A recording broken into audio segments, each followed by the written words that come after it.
Hello everyone, and welcome to the Oxbridge Gateway webinar on our economics course. As Lydia said, my name is Dr. Masud Ali. I'm an economist and economic historian at the University of Oxford, and I lead the economics course at Oxbridge Gateway. I also work in management consulting at a large global firm, and I specialize in supporting financial institutions through the energy transition. We have three items on our agenda today and not a lot of time, so let me just get right to it. First, we want to recap entry requirements for economics at most top-ranked universities. We then want to give you a glimpse of the Oxbridge Gateway approach to economics education. And finally, as Lydia mentioned, we'd be happy to take any questions. So taking these items in turn, first, entry requirements. I think it goes without saying that top grades are required at the top universities. Of course, there may be some leeway here, but this is really quite fundamental. So in terms of A levels, for example, 3 A's. For economics, it is generally recommended that maths is one of your subjects. Depending on the institution and the specific course, your degree may look more or less mathematical in content. Regardless of that, the language of economics is fundamentally mathematical. So even if you don't take economics very far within your degree, for example, if you're taking a subject such as PPE, philosophy, politics, and economics, in order to get the most out of the economics component, there does need to be some basic level of mathematical literacy. And that is why maths is generally required or recommended. At Oxford, which I know more about, if you are taking PPE or you're taking, for example, history and economics, history is another subject which is generally favorably looked upon. As we will touch upon shortly in this taster lecture, economics is not supposed to be purely abstract. It is supposed to be grounded in the real world. Hence, many students have a history background. Economics is also about policy. And policymakers need to weave together coherent recommendations. Again, that explains the popularity of history pre-university. Now, again, to be clear, these are not always requirements as such, but hopefully you have a sense now of what we really care about. And that is to make sure that you have the tools you need in order to get the most out of your degree. Some universities also have an admissions test. Often this will consist of two parts, a thinking skills assessment and a writing test. On the former, in short, you're likely to be given some information, and the test is about how you think about that information, how you pull meaning from the information that you're given. You have to work out what can and cannot be inferred from the preamble.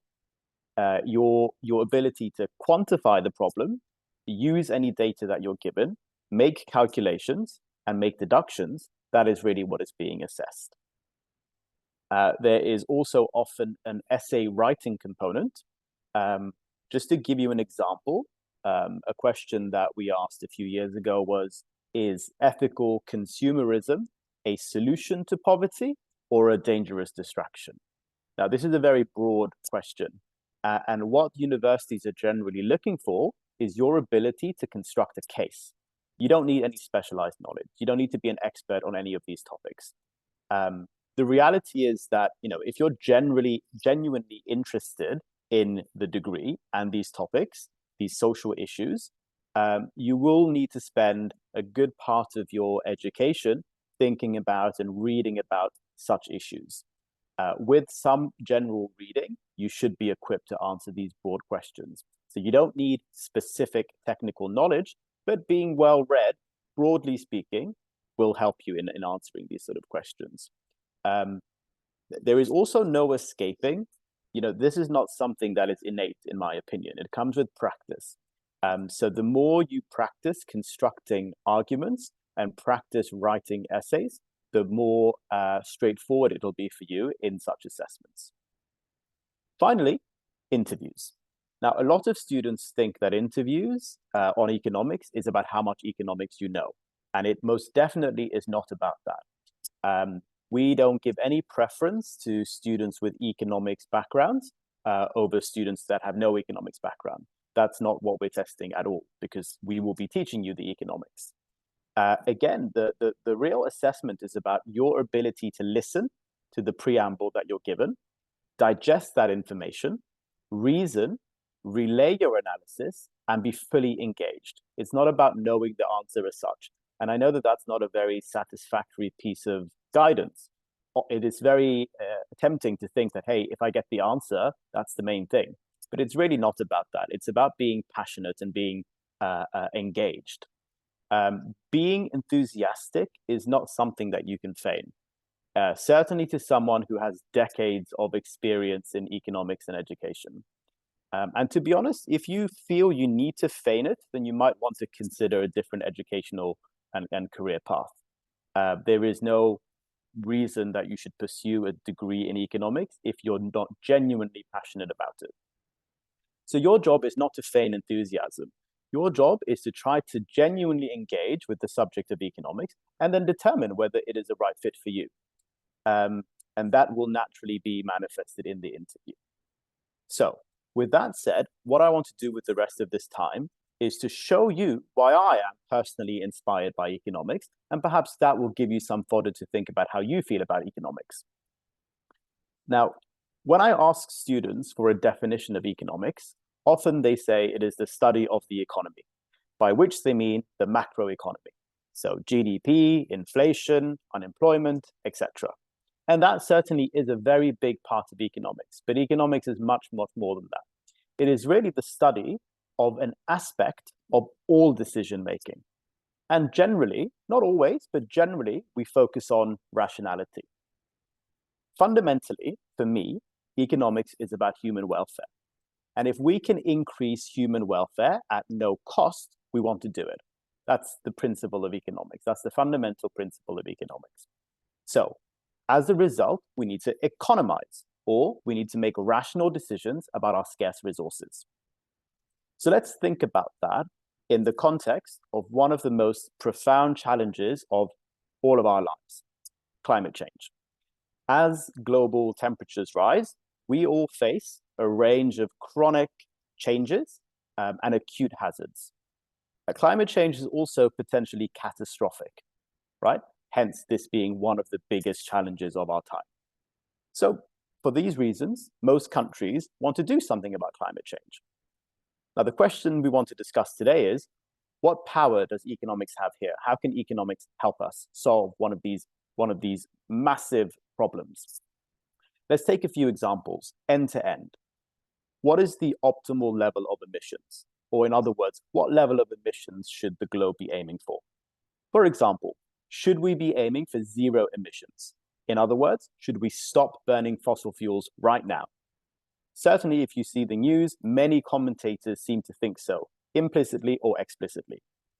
You're not going to find many economists who agree with that statement, because in reality, if we stop burning fossil fuels, that means a complete and utter crash in our standards of living. Are we willing to accept this? Maybe. That is to be determined. Maybe we are willing to accept this. But from a rational perspective, what we need to do is think about the costs and the benefits of every level of global emissions. Burning fossil fuels means we keep warm today. But maybe we're willing to trade some warmth off, because cutting down our emissions means that we leave resources for future generations. And in many cases, not really just future generations, we leave resources for ourselves in the future, depending on how severe climate change is. So we need to trade these concerns off. How are we going to do that? It's all the more complex because with regard to climate change, the costs and the benefits occur at different points in time. We have to pay today with less warmth, for example, but someone in the future benefits as a result. It's also complicated because different groups of people benefit, not just through time, but through space. Some countries are more exposed to physical changes in climate change, whereas if you believe the news, the UK, for example, may benefit from climate change and wine production may shoot up, right? So we need to think about that trade-off. So what economics allows for us to do in this context is actually quantify that trade-off and figure out where exactly do we want to sit. What about other goals? It might cost us, let's say, X to cut emissions, and we may save Y people as a result in the future. But what if we can find another policy which uses the same amount of money but saves two Y people today, right? We need to think about the alternatives, not just identify a problem and then put all our resources towards solving that problem. And here economists have a range of tools, including cost-benefit analysis, to think about how we can quantify and compare costs and benefits of different policies. Discounting, that is a way we can compare costs and benefits that occur at different points in time. We have data, we have models to think about costs and benefits systematically. What does net zero even mean? People seem to use this term all the time, but what they usually mean is net zero in production. Now, it's not actually very hard for a country such as the UK to reach net zero in production. The UK deindustrialized a very long time ago. So net zero in production for the UK doesn't actually achieve very much from a climate perspective. The UK has simply outsourced its emissions to other countries. So a lot of economists therefore argue that the conversation needs to shift from net zero in production, which is very simple to achieve for the UK, to net zero in consumption. Now, that is much harder to achieve.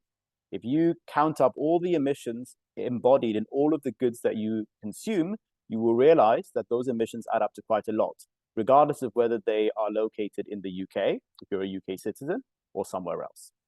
Now, that should give you an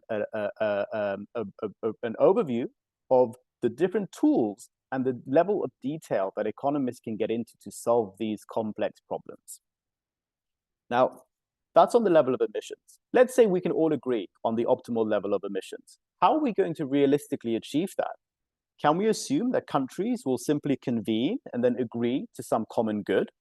Well, the UN has been trying to do that since the early 90s, if not earlier. Whether we like it or not, the reality is that we live under a nation-state system.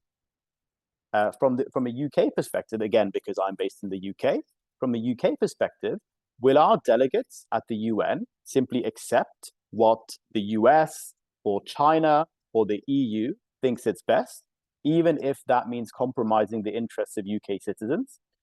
Probably not. Why not just free ride, let everyone else make the cuts, and we can go back as politicians back to the UK and become very popular because we made no cuts and we benefit from reduced climate change.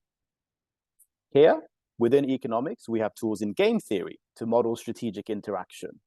We can assess whether an agreement is possible. We can assess whether we have in place the preconditions required for an agreement to be reached.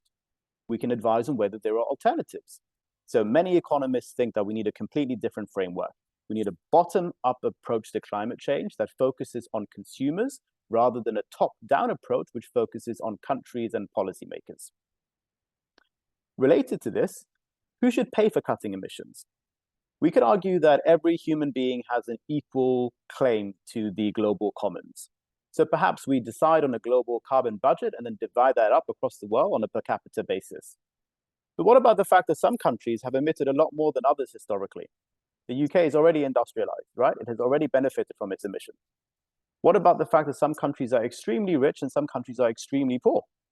Now, these are ethical questions, and hence our close relations with philosophers, hence degrees such as PPE. In terms of economics, here we know how to operationalize these ethical principles. We know how to model allocations based on different mathematical interpretations of these ethical principles.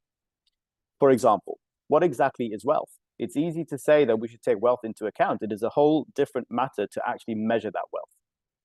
How should our allocation of carbon rights be linked to wealth? How sensitive should the formula be? Do we want linear sensitivity, or do we want a progressive system, whereby as you become incrementally richer, you carry a larger and larger share of the burden? Then, moving on, what exactly are the levers for constraining emissions? So we talked about setting an overall budget. Then we talked about how we can implement it at a national level. What about the specific levers? How are we going to change human behavior? Well, economists have a range of policies and understand the pros and cons, limitations and strength of each of these policies. We could use regulation. We could simply ban certain kinds of emissions. We could use carbon taxes. Here we know how to evaluate these different policies. Which policy is simpler? Which policy is harder for participants in the system to gain? Let's say we choose a carbon tax. Then what exactly should the level of the tax be? Should there be a single tax, or should it be different across different industries? Should we have a market in the emissions permits? If we did have a market, what can we predict about the outcome in such a market? Now here, within economics, we have a range of theories that do show how a market can lead to emissions cuts where it is efficient for those cuts to occur. You can think about it like this. If you can cut emissions cheaply, then it makes sense for you to do so and sell your emissions permit to someone who is willing to pay a lot for it because it's harder for them to cut emissions. Now you can pocket the difference and you've made a profit. Now, using a principle such as that, we have a number of theories that embody principles such as that. And we can show, consequently, how a market may be efficient in a market in emissions permits, that is. Then again, what about market manipulation? We read about this all the time in the news. What about market crises? What about the idea that marketizing the right to emit may change your perception as a human? Because now it is simply a good which can be traded. What if we marketize this right in a world in which the market has already colonized domains which are traditionally regulated not by the market, but by some other social institutions? Here, we have theories on the properties of markets. We have economic historians who are comparing these theories to real-world evidence. And we have economic philosophers who are working on how values can change with different kinds of institutions. A carbon tax would, of course, raise tax revenues. What should we do with the revenues? Should we hand it back to citizens? Should we invest these funds? What if we adopt a carbon tax as a country, but our trading partners do not adopt it, right? So as the UK, we adopt carbon prices, but our trading partners don't. Now we may very potentially damage our domestic industries as a result because they have a cost disadvantage against their rivals. Well, economists have a range of policies we can offer that can correct this. One that you may want to look into is a carbon border adjustment.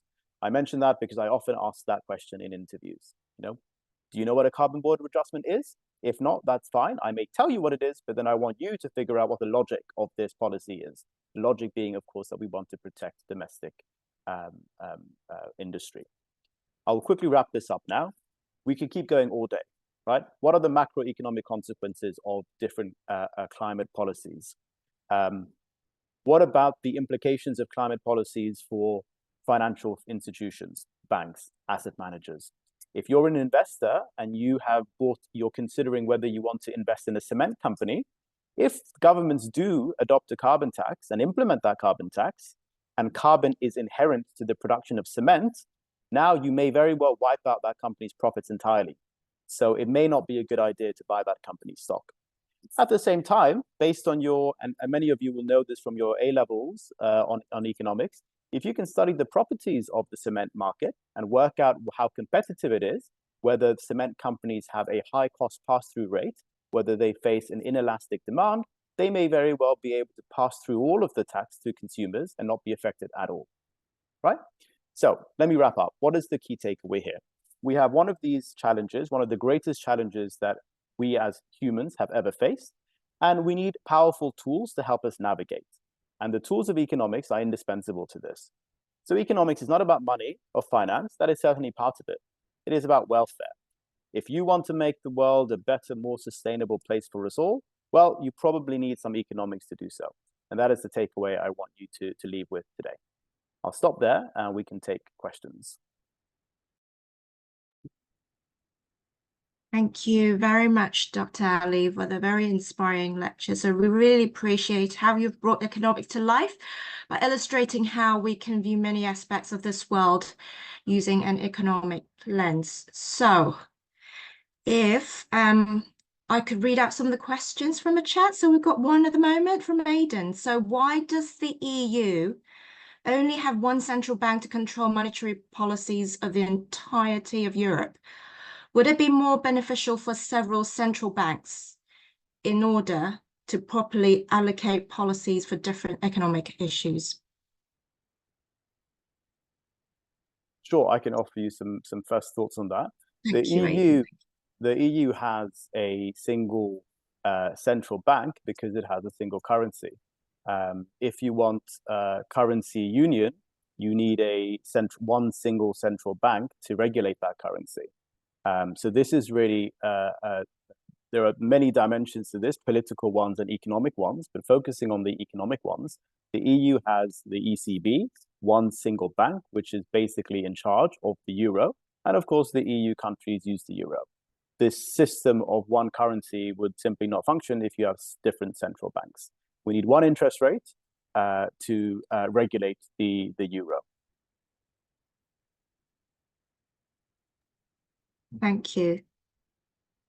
So any more questions at all from anybody? You're very welcome to turn your mic on, or you can type them in the chat.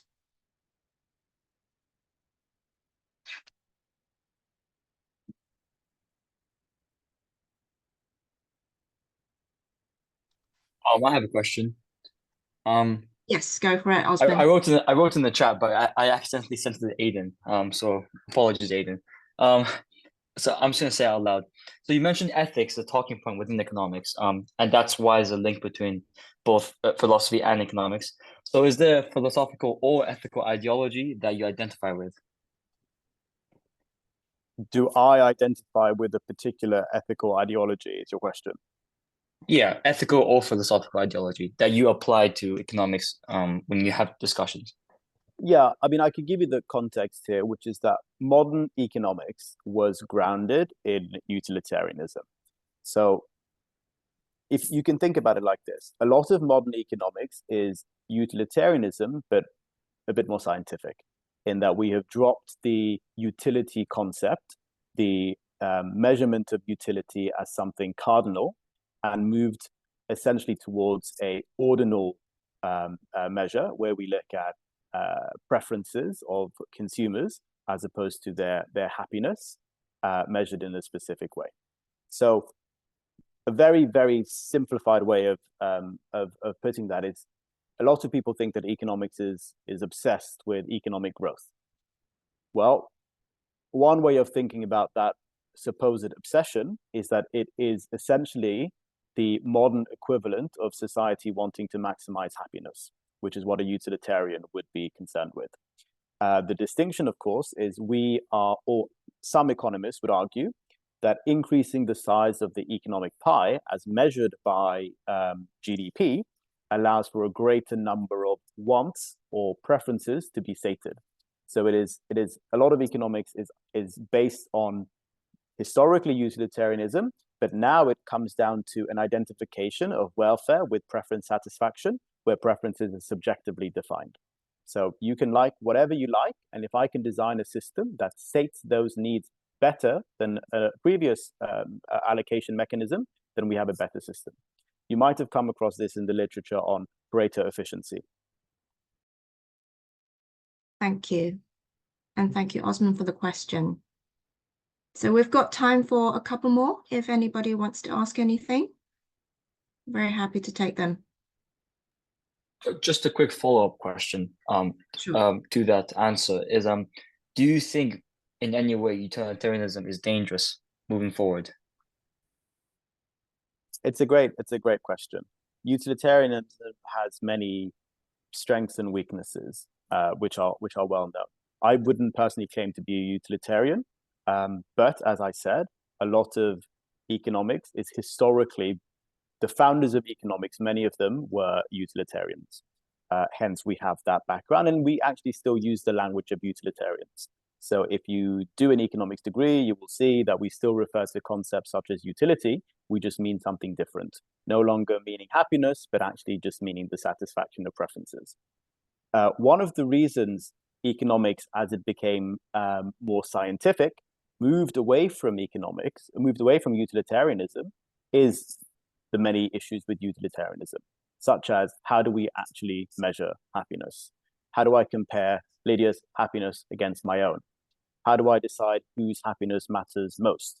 How do I know if what she feels is as happiness is what I feel as happiness?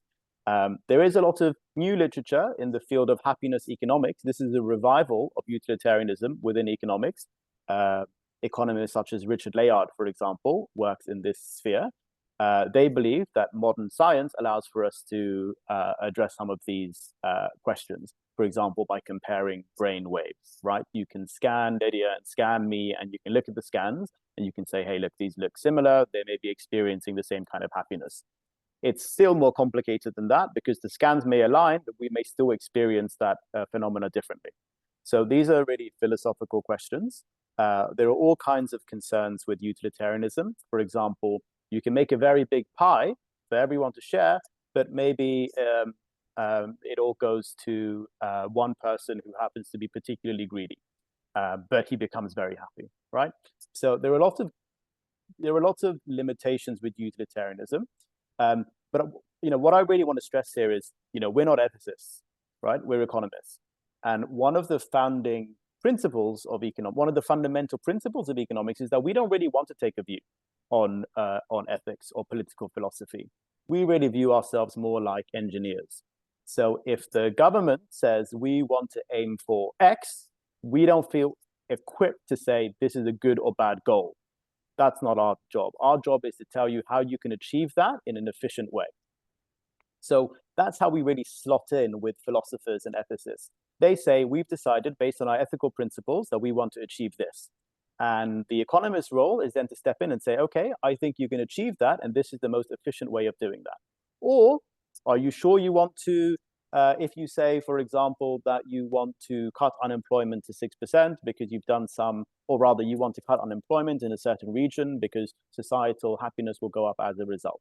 We may come back and say, hey, you can find another place to cut unemployment, which will, by your measure of happiness, do even more good. So for us, it's not really a question of the end. It is more a question of the means. Thank you. So I've left a comment to say it's going to be the last call for any questions from the floor before I switch the recording off. So anybody else before we stop recording? No? I can perhaps just add one point to the earlier question about the EU and the central bank. It's a good question because we've lived through a decade where we can see that having one monetary policy for countries that are fundamentally very different, if you compare Spain to Germany, they're extremely different countries. So it may be desirable to have a local monetary policy which allows for you to respond to the local circumstances of the economy. But this is one of the reasons, one of the original preconditions for joining the euro was for countries to harmonize their economies in the first place, such that one monetary policy is suitable for all of the countries. And this includes things like the debt to GDP ratio. We want countries across the EU to have similar debt to GDP ratios such that a single monetary policy is suitable. But there is a lot of politics between this sort of principle and the reality of what we've lived over the last 10 years. Thank you. So thank you very much once again, Dr. Ali.